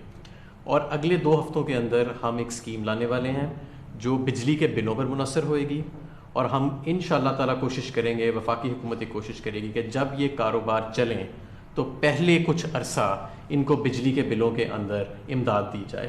اور انشاءاللہ تعالیٰ یہ ہمارا جو پیکج ہے یہ اپنی آخری سٹیجز میں ہے. ہم ڈیٹا کو سٹڈی کر رہے ہیں کہ کون سے سطح کا کاروبار کتنی بجلی جو ہے اس کی کھپت رہی ہے پچھلے 12 مہینے میں, پچھلے 6 مہینے میں, اور اس ساری چیز کو سٹڈی کر کے انشاءاللہ تعالیٰ اگلے 2 ہفتے کے اندر ایک بہترین پروگرام چھوٹے کاروباروں کے لیے, چھوٹے دکانداروں کے لیے آپ کے سامنے لایا جائے گا. تیسرا, ہم یہ بھی سمجھتے ہیں کہ جب آپ کے سب کاروبار چھوٹے اور درمیانے طبقے کے شروع ہوئیں گے تو بہت سارے کاروباروں کو مالی امداد کے بغیر, شاید سہارے کے بغیر, وہ ہمیشہ کے لیے مفلوج ہو جائیں, اور ہم اس کے اوپر بھی کام کر رہے ہیں. اور انشاءاللہ تعالیٰ اگلے ماہ ہم یہ پروگرام بھی آپ کے سامنے لے کے آئیں گے جس میں حکومت کی طرف سے پوری ہم کوشش کریں گے کہ آپ کو ایک قرضہ حسنہ یا اس طرح کی کوئی اسکیم جو ہے آپ کے لیے اناؤنس کی جائے. یہ جتنے پروگرام میں آپ کو بتا رہا ہوں, اس کا فائدہ براہ راست صرف ان کاروباروں کو نہیں جائے گا جو دستاویزی معیشت کا حصہ ہیں, بلکہ جو ہم نے اپنے لیے چیلنج رکھا ہے وہ یہی رکھا ہے کہ جو لاکھوں کروڑوں روزگار جن کا منسلک ہے لوگوں کا, جو دستاویزی معیشت کا حصہ نہیں ہیں, ہم ان تک بھی اپنی جو ریچ ہے اس کو آگے پہنچائیں. اور اس کے علاوہ میں آپ سے یہ بھی کہنا چاہوں گا کہ رمضان آنے والا ہے. وزیر اعظم صاحب کی ہدایت تھی کہ روزمرہ کی اور ضروری اشیاء جو ہیں ان کے اوپر کسی قسم کی بندش نہیں ہونی چاہیے. یوٹیلیٹی سٹورز کارپوریشن جو ہے اس کے اوپر 10 گنا زیادہ سٹاکس کا, 10 گنا زیادہ سامان کا پچھلے رمضان کی بنسبت ہم نے اس مرتبہ بندوبست کیا ہے. تقریباً 3.5 ارب 3 سے 3.5 ارب روپے کی سیل ہوئی تھی پچھلے رمضان میں. اس مرتبہ ہم بندوبست کر رہے ہیں 30 ارب روپے کے سامان کا, تاکہ جو بنیادی ضروریات ہیں پوری قوم کی وہ پوری ہو سکیں. آخر میں دوبارہ کہ صرف ہم جو ہے بات نہیں کریں گے, ان عملی اسکیموں کے ذریعے مزدور جو بے روزگار ہوئے ہیں, جو دستاویزی معیشت کا حصہ نہیں, چھوٹے اور درمیانے کے کاروبار, ان کے لیے اسکیمز لانے کا موقع آ گیا. شکریہ. اسد نے آپ نے ایک بات کہی, میں اپنی قوم کے سامنے بات آگے رکھنا چاہتا ہوں. دیکھیں, سیاست تو ہر ملک میں چلتی ہے, اپوزیشن ہے, گورنمنٹ ہے, لیکن کئی دفعہ جب ایک ملک کے اوپر ایک نیشنل کرائسس آتا ہے جس میں سب متاثر ہوتے ہیں, یعنی یہ صرف کوئی تحریک انصاف کے لوگ ہی متاثر نہیں, یہ ساری جماعتوں کے انسان متاثر ہیں, اور سب سے زیادہ جن کو اس کا امپیکٹ پڑ رہا ہے, جن کے حالات برے ہیں, وہ سارا ہمارا نچلا طبقہ ہے. اس لیے میں ریکویسٹ کروں گا سب سے کہ یہ اس کے اوپر سیاست جو 2-3 ہفتے سے ہو رہی ہے, اس کو بند کریں. میں دیکھ رہا ہوں کہ ایک ایسا طبقہ ایسے لگتا ہے کہ جیسے وہ چاہتے ہیں کہ یہاں زیادہ افیکٹ ہو کرونا کا, اور ان کو مایوس ہیں کہ زیادہ اس وقت ابھی کرونا سے لوگ نہیں مرے, تاکہ وہ اپنی سیاست چمکائیں, گورنمنٹ کو کچھ کہیں. دیکھیں, آپ دنیا میں باہر دیکھیں, اتنی ان کے کئی ملکوں کے لیڈرز نے غلطیاں کی ہیں کہ ان کی آپ سٹیٹمنٹس دیکھ لیں, انہوں نے کچھ سمجھ رہا تھا, ہوا کچھ, اور اس کے نتیجے میں اس وقت ان کو میڈیا ان کو چیزیں ریمائنڈ کروا رہا ہے کہ پہلے آپ نے یہ کیا, آپ یہ کیا. ہم نے تو پہلے دن سے جو بھی چیزیں کی وہ آج اللہ کا کرم ہے ٹھیک نکل رہی ہیں. اس کے باوجود زبردستی ایک سیاسی رنگ دیا جا رہا ہے. میں ایک خاص طور پہ چیز کہنا چاہتا ہوں کہ میں 2 دن کل ایک پڑھا کہ جی کراچی کے اندر زیادہ کوئی لاشیں آنی شروع ہو گئی ہیں جن کو رجسٹر نہیں ہوا کہ کرونا کی وجہ سے. میں ابھی ڈاکٹر فیصل کو کہوں گا کہ اس کے اوپر بات کریں, لیکن دیکھیں اس سے آپ اپنے معاشرے میں افراتفری پھیلا رہے ہیں. صحیح طرح دیکھا آپ نے, کیا یہ ٹھیک تھی؟ کیا اس سے زیادہ خوف پھیلے گا معاشرے میں؟ خوف کی وجہ سے لوگ اور وہ حرکتیں کریں جس سے مزید اور نقصان ہو سکتا ہے. یعنی یہ بڑی غیر ذمہ دارانہ حرکت ہے کہ آپ نے ویریفائی کیے بغیر کہا جی کرونا کی وجہ سے لوگ مرے اور ان کا پتہ ہی نہیں, اور گورنمنٹ چھپا رہی ہے. مطلب اس کا یہ ہے کہ گورنمنٹ یہ اصل کتنے لوگ مرے ہم چھپا رہے ہیں. وہ کون سی بیوقوف گورنمنٹ ہوگی کہ جو کرونا کے کیسز چھپائے؟ یہ تو اپنا ہی نقصان کرنا ہے. اگر آج ہم چھپا رہے ہیں, ابھی اسد نے آپ کو ڈیٹیلز بتائی کہ ہم تو کوشش کر رہے ہیں کہ ہم ٹارگیٹڈ کریں, اور وہ ٹارگیٹ تب ہوگا جب ہمارے پاس ڈیٹا صحیح آئے گا. اگر ہمیں ڈیٹا ہی نہیں صحیح مل رہا تو ہم کیسے پتہ چلے گا کہ ہم نے کون سے قدم اٹھانے ہیں, کدھر لاک ڈاؤن کرنا ہے؟ یہ تو ہمارے انٹرسٹ میں ہے کہ ہمیں پوری انفارمیشن ملے. تو گورنمنٹ کو چھپانے, کیا ہم اگر آج چھپا لیں گے تو کیا کیسز رک جائیں گے؟ کیا ایک دم لوگوں کے سامنے جب اتنے زیادہ لوگ کرونا سے مریں گے تو وہ کیسے پھر کیا کرے گی گورنمنٹ؟ تو میری ریکویسٹ یہ ہے کہ ان دنوں کے اندر ہمارے پاس national command and operation centre ہے جو ہر روز ڈیٹا کو اینالائز کر رہا ہے. 4 صوبوں اور آزاد کشمیر اور گلگت بلتستان کی کوآرڈینیشن سے ہم یہ سارا کر رہے ہیں. اگر کسی کو کچھ شک و شبہ ہے, یہاں پورا ایک سینٹر بنا ہوا, اسے چیک کر لیں, ہمیں چھپانے کی کیا ضرورت ہے. اور میں دوسری چیز یہ ریکویسٹ کروں گا کہ جب ہم کوآرڈینیشن سے سب کچھ کرتے ہیں تو یہ کیا ضرورت ہے کہ ایک طرف سارے مان جاتے ہیں کہ ہاں جی ٹھیک ہے, کنسنسس سے فیصلہ ہو جاتا ہے, اس کے بعد ان کی جماعت کے کوئی لیڈر کوئی اور سٹیٹمنٹ دے دیتے ہیں. تو میں صرف یہ کہہ رہا ہوں کہ آج کرونا کا یہ کرائسس بہت برا ہو سکتا ہے, ہو سکتا تھا ابھی تک. اللہ کا خاص کرم ہے اور آپ کو قوم کو مبارک ہو کہ آپ نے مشکل وقت گزارا, اور جس طرح بھی ہم نے یہ لاک ڈاؤن کیا, اللہ کا شکر ہے کہ اتنی تیزی سے نہیں پھیلا. لیکن اگر یہ آگے پھیلتا بھی ہے تو آپ سب کو, یہ ساری قوم کو نقصان ہوگا. اس لیے میری ریکویسٹ یہ ہے کہ اس میں قوم مل کے چلے. یہ کرائسس ہے, اس میں پالیٹکس نہ کھیلیں اسے. میں اب ریکویسٹ کروں گا ڈاکٹر فیصل, آپ پلیز یہ جو اب تک کرونا کا ایگزیکٹ سچویشن ہے, کیونکہ ڈاکٹر فیصل کی ٹیم سارا ڈیٹا پاکستان سے لے کے ہر روز اس کو اینالائز کرتی ہے. میں کچھ دیر میں آپ کو کچھ اندازہ یا انسائٹ دینے کی کوشش کروں گا کہ یہ جو فیصلہ سازی کا عمل ہے اس کو انفلوئنس کرنے کے لیے اور اس کو بتانے کے لیے تاکہ ایک بہتر فیصلہ ہو سکے، جو سائنسی عمل ہے، جو میڈیکل عمل ہے، اس کا کیا طریقہ کار ہم اڈاپٹ کرتے ہیں. سب سے پہلے تو ہم گلوبل انفارمیشن اور جو ڈیٹا آ رہا ہے اس پہ روزانہ کی نظر رکھتے ہیں. جو گلوبل پریکٹسز ہیں، کیا ایکشن کیا گیا، کیا نہیں کیا گیا، اس کے کیا اثرات ہیں، حتی الوسع جس حد تک اس میں سے کوئی نتیجہ اخذ کیا جا سکتا ہے اس کو دیکھا جاتا ہے. پھر ہم پاکستان کے جو اعداد و شمار ہیں ہر روز کے بیسس پہ تمام صوبوں سے جو آ رہے ہیں، اس میں نئی انفیکشنز کے اعداد و شمار، اس میں اموات کے اعداد و شمار، وہ تمام لوگ جو آئی سی یوز یا وینٹیلیٹرز یا انتہائی نگہداشت یونٹس میں پڑے ہوئے ہیں، ان کے اعداد و شمار کو دیکھا جاتا ہے. ان ساری چیزوں کو مد نظر رکھتے ہوئے ایک انتہائی سنجیدہ اور سائنسی طریقے سے اس کو اینالائز کرتے ہیں. ہم اس کو ایپیڈیمیولوجی جو بیماریوں کے اعداد و شمار اور اس کے پھیلاؤ کے جو سائنس ہے اس کی مدد سے اور ڈیٹا سائنس کی مدد سے کچھ پروجیکشنز بھی بناتے ہیں. ایک تو یہ وہ ہو گیا جو روزانہ کا عمل ہے، اور ایک آئندہ آنے والے دنوں میں ہم کیا ایکسپیکٹ کر سکتے ہیں. جیسے خان صاحب نے فرمایا، ہماری جو شروع کی پروجیکشنز تھیں اس میں ہمیں یہ خطرہ ہوا کہ ممکن ہے تقریباً 25 اپریل تک یہ فگرز کافی زیادہ ہوں جیسے انہوں نے بتایا.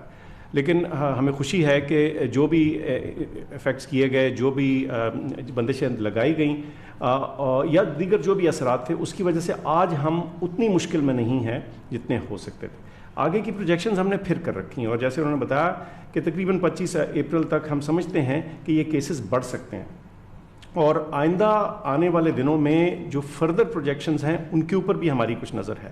اور سب سے اہم بات یہ ہے کہ ہم جس کو ہائی لائٹ کرنا چاہتے ہیں کہ ہم کسی صورت بھی وہاں نہیں ہونا چاہتے جہاں ہمارے ہیلتھ سسٹم کے اوپر ایسا بوجھ اور اثر پڑے کہ خدا نہ خواستہ ہم اس کے تحت اس کے نیچے دبنا شروع ہو جائے. تو میں اپنی اعداد و شمار تو بتا رہا ہوں، لیکن ساتھ اس موقع کا فائدہ اٹھاتے ہوئے آپ سب پاکستانیوں سے میری درخواست اور گزارش ہے کہ وہ اچھی چیزیں یا عادتیں یا چیزیں جو ہم نے سیکھی ہیں، سوشل ڈسٹینسنگ ہے، ہاتھوں کی صفائی ہے، اپنے کھانسی اور نزلے زکام میں اگر ہم ہیں تو اپنے آپ کو محدود رکھیں، کراؤڈز میں نہ جائیں بیجا. یعنی یہ جو سوشل ڈسٹینسنگ ہم نے سیکھی ہے اس کو برقرار رکھیے، کیونکہ یہ بیٹل ابھی ختم نہیں ہوئی، یہ معاملہ ابھی چل رہا ہے اور اگلے چند ہفتے ہمارے لیے انتہائی کروشل ہوں گے. جہاں تک اموات کا تعلق ہے، ہم سمجھتے ہیں وہ ایک بڑا امپورٹنٹ پیرامیٹر ہے ہمارے لیے، جس سے ہم سیکھتے ہیں، سمجھتے ہیں اور یہ جانچتے ہیں کہ جو یہ ایپیڈیمک ہے اس کی موجودہ سچویشن ایگزیکٹلی کہاں ہے. اور ہم سمجھتے ہیں کہ ہر جو ڈیتھ ہے جو کورونا سے ہو اس کو انویسٹیگیٹ ہونا چاہیے، اور اگر کہیں کوئی شک و شبہ کی گنجائش ہو تو پلیز ہم سے رابطہ کیجیے تاکہ ہر جو ڈیتھ ہو رہی ہے جو ان ایکسپلینڈ ہے اس کا ایک ڈائگنوسس تک پہنچا جائے.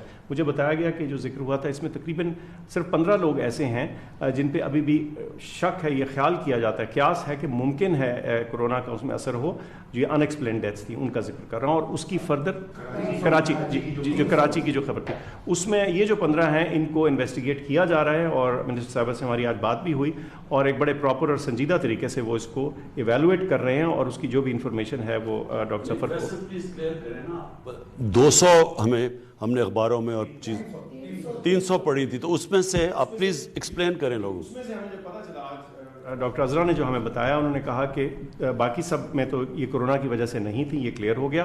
15 ایسے اشخاص ہیں جن پہ ابھی کچھ تھوڑا کوشچن باقی تھا، اور ان کی بھی ڈائگنوسس کی جا رہی ہے. ان کی جو کانٹیکٹس ہیں جہاں جہاں گئے ان لوگوں کو بھی ٹیسٹ کیا جا رہا ہے، اور اس کے ذریعے یہ فائنل تعین کرنا بھی آسان ہو جائے گا کہ کیا ان میں سے کوئی کورونا سے کسی کی موت واقع ہوئی کہ نہیں. اور یہ جو بھی انفارمیشن آتی ہے ہم اس کو بڑا لازم طور پہ جاننا چاہیں گے تاکہ ہم اس سے اپنے تمام جو فیصلے کر رہے ہیں اس کو انفارم کر سکیں اور اس کی بیسس پہ آئندہ کی اسٹریٹجی بنائی جا سکے. تو یہ ایک بہت ضروری عمل ہے، اور میں تو سمجھتا ہوں کہ میں اصرار کروں گا کہ کہیں بھی کسی قسم کا کوئی شک یا شبہ ہو یا آپ کو ہو کہ کوئی ایسی موت ہے جو کہ ڈاؤٹ فل ہے تو پلیز ضرور انفارم کیجئے تاکہ اس کو ہم پروونشل اتھارٹیز کے تھرو پراپرلی انویسٹیگیٹ کروا سکیں. جی اس کے علاوہ ایک اور چیز ہے، وہ یہ کہ جو ہیلتھ سسٹم ہے ہمارا وہ انڈر سٹریس تو بہر کیف ہے، اور ہمارے جو ہیلتھ سسٹم کی ڈلیوری ہے اس میں کچھ پریونٹیو ایسپیکٹس ہیں، کچھ کیوریٹیو ایسپیکٹس ہیں. ہمارے مریض اگر ہمارے سسٹم تک نہیں پہنچ پائیں گے تو ہمیں تھوڑی یہ بھی فکر کرنے کی ضرورت ہے کہ اس کے دیگر ہیلتھ سسٹم پہ اثرات، میں اکنامک اثرات کی نہیں بات کر رہا، جو ہیلتھ سسٹم پہ اثرات ہیں وہ کیا ہوں گے اور کیا ہو سکتے ہیں، اور ان کو اینالائز کرنا اور دیکھنا ضروری ہے، اور کچھ ہم دیکھ رہے ہیں. مثال کے طور پہ پولیو کی 2 عدد کیمپین سے مجھے بتایا گیا جو کہ نہیں ہو سکی اس اس دوران اس کے کیا اثرات ہوتے ہیں، ہمیں اس کو دیکھنا بھی ہے اور اس کو کاؤنٹر کرنے کے طریقے بھی سوچنے ہیں۔ اس کے علاوہ اگر لوگ بیکاز آؤٹ پیشنٹس بند تھے تو کچھ لوگ جو ہیں اگر وہ بیمار ہیں ممکن ہے کہ وہ اپنا ہسپتال تک آنا پوسٹ پون کر رہے ہوں، اور ہو سکتا ہے اس کی بھی کچھ ہیلتھ امپلیکیشنز اور اثرات ہوں جو آئندہ آنے والے دنوں میں سامنے ہوں۔ تو ہم نے اس مکمل پکچر کو دیکھ کے آگے چلنا، اور یہ بہت ضروری چیز ہے کہ ایک بیلنسڈ، ہولسٹک اور جسے کہتے ہیں نا ویل راؤنڈڈ ویو کے ساتھ ہم آگے چلیں۔ میں بس اتنا کہنا چاہوں گا کہ جتنی بھی ہم پولیٹیکل لیڈرشپ کو ایڈوائس دیتے ہیں وہ کمپلیٹلی سائنٹیفک اور ایپیڈیمیولوجک اور ڈیٹا ڈریون بیسس کے اوپر ہوتی ہے، اور یہ انالیسس ہر روز، بلکہ میں کہوں گا دن میں کئی دفعہ، ایک سے زیادہ دفعہ ہوتا ہے، اس پہ بحث مباحثہ، ہر شیڈ آف اوپینین، ہر مکتب فکر اور سوچ، سائنس کے اندر بھی آپ کو پتہ ہے مکتب فکر اور سوچ ہوتے ہیں، وہ لیے جاتے ہیں تاکہ ہم ایک سمجھدار فیصلہ یا ایڈوائس دے سکیں جس کے بیسس پہ جو پولیٹیکل لیڈرشپ ہے وہ اپنا فیصلہ کرتی ہے۔ دیکھیں ایک چیز ڈاکٹر فیصل نے کہی وہ میں پھر ریپیٹ کرتا ہوں، جیسے ہی کرونا کا جب کرائسس شروع ہوا، تو جب لاک ڈاؤن شروع ہوئے تو ایک دم سارے ملک کی توجہ باقی سب چیز سے ہٹ کے تو کرونا کے اوپر آ گئی۔ اب اس میں معاشی حالات کے اوپر تو ہم بات کر چکے ہیں کہ کیا عام لوگوں کے اوپر کیا اثرات آئے، لیکن جو ڈاکٹر فیصل نے کہا کہ جو لوگوں کی، جو ہمیں لوگوں کی صحت کا دھیان رکھنا چاہیے تھا، مثلا پولیو ہے، اب پاکستان واحد دنیا میں 2 ملک رہ گئے، یا میرے خیال میں دو ملک رہ گئے جدھر پولیو ہے۔ یہ بڑی اس کی خطرناک اس لیے ہے کہ یہ پھیلتی، یہ بھی ایک جس طرح یہ اتنی تیز تو نہیں پھیلتی جتنی یہ کرونا پھیلتی ہے، لیکن یہ بھی پھیل سکتی ہے، تو اس کے اوپر ایک پوری کوشش ہو رہی ہے پاکستان میں۔ اب کیونکہ کرونا آیا تو 2 ہم نے جو کیمپینز کرنی تھی وہ بیچ میں رہ گئی، اور اس کے بڑے اثرات ہیں، کیونکہ اگر پاکستان میں خدا نہ خواستہ پولیو پھیلتا ہے تو ہمارے جو لوگ باہر کام کرنے جاتے ہیں ان کے اوپر اثر آتا ہے اس کا، دنیا ہمیں روک سکتی ہے باہر جانے سے۔ اور دوسری چیز بچوں کی امیونالوجی ہوتی ہے کہ ٹیکے لگتے ہیں، حفاظتی ٹیکے وغیرہ، یہ ساری کیمپینز متاثر ہوئی ہیں لاک ڈاؤن کی وجہ سے۔ تو لہٰذا یہ جو ہم آپ لاک ڈاؤن، یعنی ایک طرف لاک ڈاؤن بھی رکھ رہے ہیں لیکن کئی چیزیں کھول رہے ہیں، اس میں یہ بھی ہم دیکھ رہے ہیں کہ جو باقی لوگ اور بیماریاں ہیں ان کو، اس کا بھی دیکھیں کہ کرونا سے بچاتے بچاتے اور لوگ باقی بیماریوں سے نہ مریں۔ اب میں چاہوں گا کہ معید ہمیں بات کریں جو اوورسیز پاکستانیز ہیں۔ میں اس سے پہلے، معید سے پہلے میں یہ کہنا چاہتا ہوں کہ ہمیں بہت احساس ہے، ایک دم جیسی لاک ڈاؤن ہوا، جس طرح اور چیزیں متاثر ہوئی، سب سے بڑا امپیکٹ اوورسیز پاکستانیز پہ پڑا۔ اس میں جو پیسے والے باہر پاکستانی کوئی چھٹی بنانے گئے تھے یا جن کے پاس وسائل ہیں، ان کو بھی بڑی مشکلوں کا سامنا کرنا پڑ رہا ہے، لیکن جو اصل متاثر ہوئے میری نظر میں وہ ہمارے وہ محنت کش بیچارے، جو مزدور، جو ڈرائیورز، جو دبئی میں، جو سعودی عربیہ میں، جو ساری کئی باہر پھنس گئے، ان کے اوپر ابھی طورخم سے ہم نے ابھی لوگوں کو، افغانستان سے ہمارے ڈرائیورز کو ابھی میرے خیال میں کل ہی کیا، ان کو واپس آئے آج، تو یہ بھی سب متاثر ہو گئے۔ اب میں صرف جو باہر پاکستانی دیکھ رہے ہیں، میں صرف آپ کو یہ کہنا چاہتا ہوں کہ یہ اپنے ذہن سے نکال دیں کہ ہم بھول گئے آپ کو، یا ہم نے آپ کی فکر نہیں کی۔ مسئلہ کیا ہے کہ ایک دم جتنی پاکستان میں کرونا شروع میں آئی وہ ساری باہر سے آئی۔ اب ہوا کیا کہ ہمارے پاس اتنی فیسلٹیز نہیں تھیں کہ اگر باہر سے زیادہ لوگ آتے تو ان کو ہم سکرین کرتے اور ان کو پھر جانے دیتے لوگوں کے اندر۔ کیونکہ ہمیں ایک تجربہ ہو چکا تھا تو سارے صوبوں نے بھی ایک دم ریئیکٹ کیا، انہوں نے کہا ابھی ہمارے پاس تیاری نہیں ہے کہ باہر سے جو مریض، جو ہمارے باہر سے پاکستانی آئیں گے ان کو ہم سکرین کر سکیں۔ اس کی وجہ سے ہم نے ڈیلے کیا۔ تو میں یہ کہنا چاہتا ہوں کہ یہ نہیں کہ یہاں بے حسی تھی، مسئلہ ہمارا یہ تھا کہ ہمارے پاس تیاری نہیں تھی۔ اب آپ کو معید بتائیں گے کہ جو مزید ہم تیاری کر بیٹھے ہیں۔ جی بہت شکریہ جان صاحب۔ پہلے تو آپ کی بات بڑھاتے ہوئے میں دوبارہ سے شکریہ ادا کرنا چاہتا ہوں ہمارے جتنے اوورسیز پاکستانی ہیں جنہوں نے واپس آنا ہے، ابھی تک نہیں آ سکے۔ ہم دن رات یہی تیاری کر رہے تھے کہ ہمارے ایئرپورٹس پہ اور ان شہروں میں ٹیسٹنگ کی کیپیسٹی بڑھ جائے اور کرنطینہ کی کیپیسٹی اتنی بڑھ جائے کہ جب آپ آئیں تو آپ کو محفوظ طریقے سے ہم پاکستان واپس لا سکیں. پچھلی دفعہ جب وزیر اعظم صاحب کی بریفنگ ہوئی تھی تو میں نے اس میں ذکر کیا تھا کہ لگ بھگ 2000 پاکستانی ہم ہر ہفتے لا سک رہے ہیں. اس ہفتے سے کل سے ہم 6000 پاکستانی ہر ہفتے واپس لا سکیں گے محفوظ طریقے سے. 3 گنا انکریز ہم نے ایک ہفتے کے اندر کر لیا ہے اور اس کے بعد انشاءاللہ اس سے اگلے ہفتے لگ بھگ 7-7,500 پہ ہم پہنچنا چاہتے ہیں.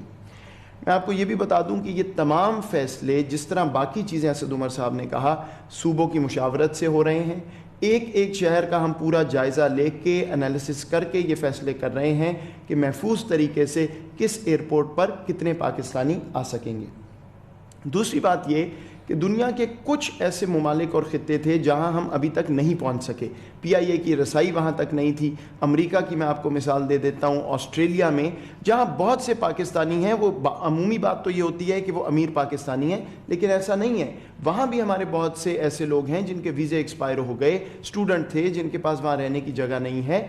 تو اس ہفتے سے ہم نے یہ اہتمام بھی کیا ہے کہ اس دفعہ ہم آسٹریلیا سے اور ملیشیا سے اپنے پاکستانی لا رہے ہیں, اور ہم اب کچھ تعداد میں کمرشل ایئر لائنز کو بھی اجازت دیں گے اس ہفتے سے کہ وہ پاکستانی جہاں بھی ہیں, جس طرح عام طور پہ جہاز کی آپ ٹکٹ لے کے آتے ہیں, وہ خود سے وہ ٹکٹ لے کے آ سکیں. تو اس ہفتے سے وہ بھی بندوبست ہو جائے گا کہ کوئی ایسا ملک نہیں ہوگا جہاں سے لوگ نہ آ سکیں اپنی ٹکٹ لے کے.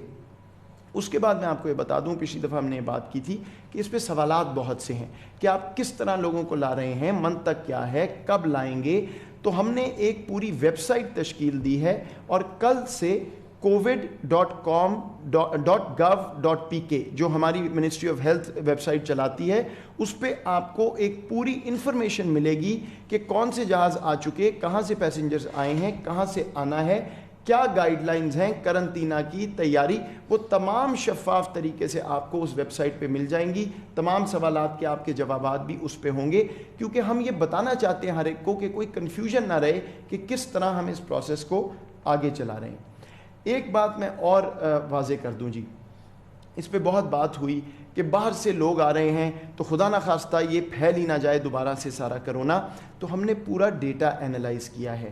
جو ہمارے پاس لگ بھگ 2000 پیسنجر آئے تھے پہلے ہفتے میں جب ہم نے یہ ٹیسٹ کیا آج سے ایک ہفتہ پہلے, تو ان میں سے صرف لگ بھگ 40 لوگ 2000 میں سے پازیٹیو آئے, اور ان کو بھی مکمل طور پر ٹریٹ جیسے کرتے ہیں ہمارے اتھارٹیز, ہیلتھ اتھارٹیز, انہوں نے کیا. تو یہ بات کہ باہر سے لوگ آ رہے ہیں, وہ شروعات میں ایسا ہوا ہے کہ جب لوگ باہر سے آئے تو تھا, لیکن دیکھیے اب وہاں بھی معاملات تبدیل ہو گئے, وہاں بھی لاک ڈاؤنز ہیں, احتیاطی تدابیر ہیں. تو کوئی ایسا ڈیٹا نہیں ہے جس سے ہم یہ کہیں کہ ہم دوبارہ جو اوورسیز پاکستانیز ہیں ان کو نہ آنے دیں اور بند کر دیں. یہ بالکل محفوظ طریقے سے ہو رہا ہے, اور اسی لیے یہ نمبر جو ہے آہستہ آہستہ ہم نے بڑھایا. آخری بات یہ جی کہ بہت بات ہوئی کہ ہم جہازوں سے تو لوگوں کو لانے کی تیاری کر رہے ہیں. ہمارے جو لوگ افغانستان میں پھنسے ہوئے ہیں یا لینڈ بارڈرز کا, وہ جو غریب لوگ کو ٹرک ڈرائیور وہ سارے گئے تھے, تو میں آپ کو یہ بتانا چاہتا ہوں کہ اب ہماری ایک یونیفارم نیشنل پالیسی ہے. جو لوگ بھی جہازوں سے مسافر آ رہے ہیں, اور ہمارے 3 بارڈر طورخم, چمن اور واگا بارڈر جب کھلے گا یا وہاں سے جو پاکستانی جب آئیں گے, ساروں کے لیے ایک ہی کرنطینہ کی پالیسی ہے کہ وہ 2 دن حکومت جو ہے ان کو کرنطینہ میں رکھے گی.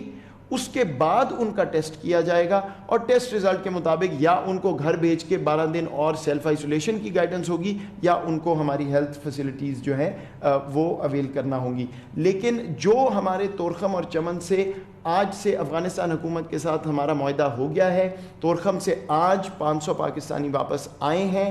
اسی طرح چمن اگلے ہفتے سے 2-4 روز میں وہاں بھی کرنطینہ کا پروسیس پورا ہو جائے گا, ہماری فیسلٹیز وہاں سے بھی لگ بھگ 300 لوگ آئیں گے. تو یہ جو اسی طرح افغانستان کے لینڈ بارڈر والا معاملہ بھی ہم نے حل کر لیا ہے, اور مسافروں کا میں نے آپ کو بتا دیا ایئر ٹریول کا کہ وہ 3 گنا بڑھ جائے گا, اور یہ ہم انشاءاللہ وقتاً فوقتاً بڑھاتے رہیں گے, لیکن شفاف طریقے سے آپ کو بتاتے بھی رہیں گے, آگاہ کرتے رہیں گے کہ ہماری کیا پالیسی ہے. اور دن رات میں آپ کو آخری بات کہہ رہا ہوں کہ وزیر اعظم صاحب سے مجھے سرزنش ہوتی ہے کہ ہم کیا کر رہے ہیں, جلدی کیوں نہیں کر رہے, تو پوری نظر ہماری اس پہ. آپ کا بہت شکریہ. اچھا جی, آخر میں کہ ہم یہ کرونا کے خلاف جنگ کیسے جیتیں گے اور جیت کیا ہوگی وہ. اگر یہ جب بھی ختم ہوتا ہے 6 مہینے میں 8 مہینے میں کہہ نہیں سکتے ہم, لیکن جب بھی یہ کرونا کا جو ایشو نیچے جاتا ہے تو اگر یہاں غربت بڑھ گئی تو اس کا مطلب ہم جنگ ہار گئے.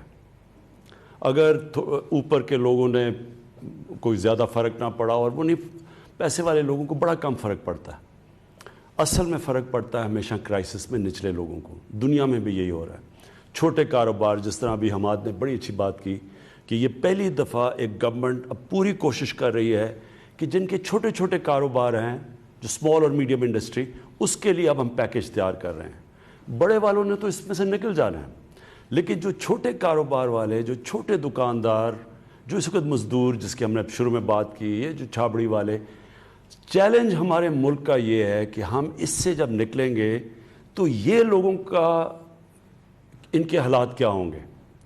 اگر تو ان کے حالات ٹھیک رہے یا ہم نے نیچے گرنے نہ دیے, ہم جنگ جیت گئے. لیکن اگر بدقسمتی سے یہاں غربت بڑھ گئی تو اس کا مطلب ہم جنگ ہار گئے. کیونکہ کوئی بھی معاشرہ آج تک اوپر نہیں آیا جس معاشرے کے اندر اگر تھوڑے سے ایک جزیرہ امیر لوگوں کا ہو اور غریب لوگوں کے سمندر میں. یہ کبھی کوئی ملک ایسے اوپر نہیں آیا. اور میں چائنا کی اس لیے مثال دیتا ہوں کیونکہ چائنا نے وہ کیا جو ہمارے نبی صلی اللہ علیہ وسلم نے مدینہ کی ریاست بنائی تھی. مدینہ کی ریاست کی اگر آپ سٹڈی کریں تو سب سے بڑی کوالٹی یہ تھی کہ انہوں نے نیچے سے لوگوں کو اوپر اٹھایا, ایک فلاحی ریاست بنائی. انہوں نے پالیسیز بنائی امیر لوگوں کے لیے نہیں, کیونکہ امیر لوگ تو پھر بھی سروائیو کر جاتے ہیں. انہوں نے نچلے طبقے, کمزور طبقے کو اوپر اٹھایا. ہمارا اب چیلنج بھی یہی ہے کہ جس طرح چائنا نے مدینہ کی ریاست کے اوپر چل کے پچھلے 30 سال میں 70 کروڑ غریب لوگوں کو اوپر اٹھا دیا اور چائنا ایک عظیم قوم بن گئی, جس طرح ہمارے مدینہ کی ریاست کی وجہ سے مسلمان عظیم قوم بن گئے, وہ بھی 30-40 سال میں دنیا میں چھا گئے. کدھر مدینہ کی ریاست میں بیچارے کمزور ترین لوگ تھے اس سے پہلے, جب جنگ بدر ہوئی تو کتنے لوگ تھے, کیا حیثیت تھی, اور وہی قوم 15-20 سالوں میں 30 سالوں میں دنیا کی عظیم قوم بن گئی. چائنا بھی اسی طرح اٹھی. یہ پاکستان کا ٹیسٹ ہے. یہ اللہ امتحان دیتا ہے قوموں کو. وہ مسلمان ایمان والے لوگوں پہ کہتا ہے قرآن میں کہ میں مشکلوں سے تمہارے ایمان کو آزماؤں گا. مشکل وقت آپ کے لیے آزمائش ہوتی ہے. کیسے آپ کرتے ہیں؟ کیا اپنی ذات کا سوچتے ہیں یا ہم سوچتے ہیں نچلے اپنے کمزور لوگوں کا؟ یہ اللہ کا کام ہے. جب آپ اللہ کی مخلوق کی مدد کرتے ہیں اللہ کی برکت آتی ہے. یہ یاد رکھیں, ہمارے میں کوئی اتنی بڑی قابلیت نہیں کہ ہم اپنے آپ کو کہ ہم عظیم قوم بن سکتے ہیں. اللہ بناتا ہے عظیم قوم. اللہ تب بناتا ہے جب ہم اللہ کے احکامات پہ چلتے ہیں, اس کے حکم پہ چلتے ہیں, اور اس کا حکم ہوتا ہے انسانیت کا, عدل اور انصاف کا. تو جو میں آگے دیکھ رہا ہوں, ہمارا چیلنج اصل یہ ہے کہ ہم نے یہاں غربت بڑھنے نہیں دینی. ہم نے وہ کرنا ہے جو کہ جب مہاجر آئے تھے مدینہ میں اور انصار نے جس طرح اپنے دل کھول کے, مہاجروں کے پاس تو کچھ بھی نہیں تھا, بالکل اپنی جان بچا کے آئے تھے. تو جس طرح مدینہ کے لوگوں نے ان کی مدد کی, جو انصار نے مہاجر کی مدد کی, وہ ہمارے لیے ہمیشہ نبی صلی اللہ علیہ وسلم نے جو بھی چیز کی, قرآن میں ہمیں کہا ان کی سنت پہ چلو, تو یہ تھی ان کی سنت. انہوں نے ہمارے لیے یہ مثال سیٹ کی کہ مشکل وقت میں جب آپ مدد کرتے ہیں, اور وہی مدینہ کی ریاست دنیا کی عظیم قوم بن گئی, وہی کھڑے ہو گئے. ہمارے لیے بھی اب ٹیسٹ ہے. ہم نے کیا وہی کرنا ہے جو ہم صرف ایک ڈیفنس کے لیے کیا ہے اور E7 کے لیے کیا ہے, ان کا سوچ کے لاک ڈاؤن کرنا ہے, یا ہم نے کچی آبادیوں کا سوچنا ہے, وہ مچھر کالونی کا سوچنا ہے, وہ جو لوگ جڑے ہوئے ہیں بیچارے 8-8 لوگ کمرے میں, صاف پینے کا پانی, ان علاقوں کا جب ہم سوچیں گے. اور انشاءاللہ میری گورنمنٹ کی پوری کوشش یہ ہے کہ ہم سارے جو اب سٹیپس لیں, ساری کوشش یہ ہے کہ نچلے لوگوں کی مدد کریں, ان کو اٹھائیں. جتنی بھی ہم یہ جو میں کیمپین کر رہا ہوں, انشاءاللہ یہ جو ٹائیگرز, جو کرونا ریلیف ٹائیگرز کی فورس بنا رہے ہیں, اس کا مقصد ہی یہ ہے کہ ہماری والنٹیئرز کی فورس ہو جو جا کے جب آگے مشکل وقت آئے, اور یہ میں آج پھر سے کہہ رہا ہوں, مشکل وقت نے آنا ہے. ابھی تک اللہ نے ہمیں بچایا ہوا ہے. مشکل وقت تب ہوگا خدا نہ خواستہ, ہمیں کوشش تو یہ ہے کہ اگر ہم سب احتیاط کریں تو ہم شاید ادھر پہنچ جائیں تک. ہماری ہاسپٹل کی فیسلٹیز بھی بڑھتی جا رہی ہیں کہ وہ مشکل وقت نہ آئے کہ ہاسپٹلز بھر جائیں ایک دم, لیکن جب بھی آئے گا تو وہ پھر ساری قوم کا مزید ٹیسٹ بڑھتا رہے گا. اور ہمارے یہ جو والنٹیئر فورس ہے, لوگ اس ملک میں خیرات دیتے ہیں, کیسے وہ مدد کرتے ہیں, اور انشاءاللہ وہ تو ہم آپ کو گائیڈ کرتے رہیں گے. لیکن جو قربانی ہے وہ قربانی دینی ہے صاحب حیثیت نے. غریبوں سے اب قربانی نہیں لینی ہم نے. آج تک مشکل وقت میں غریب قربانی دیتا ہے, یہ وہ ٹائم ہے. اور انشاءاللہ یہ ہم جب ایک عظیم قوم بن کے کھڑے ہوں گے اس میں سے, تو جو صاحب حیثیت ہیں وہ بھی اب مل کے اس میں پورا شیئر ڈالیں گے. ہم قوم تب بنیں گے جب جس طرح انصار نے مہاجر کی مدد کی اور پھر وہ سب ایک جڑ بھی گئے, ایک قوم بھی بن گئی, ایک دوسرے کے لیے قربانی کا جذبہ بھی پیدا ہو گیا, اور وہ پھر ایک عظیم قوم بن گئی. اور وہی بھی انشاءاللہ میرا ایمان ہے کہ اسی کرائسس میں پاکستان ایک عظیم قوم بن کے نکلے گی. پاکستان پائندہ باد.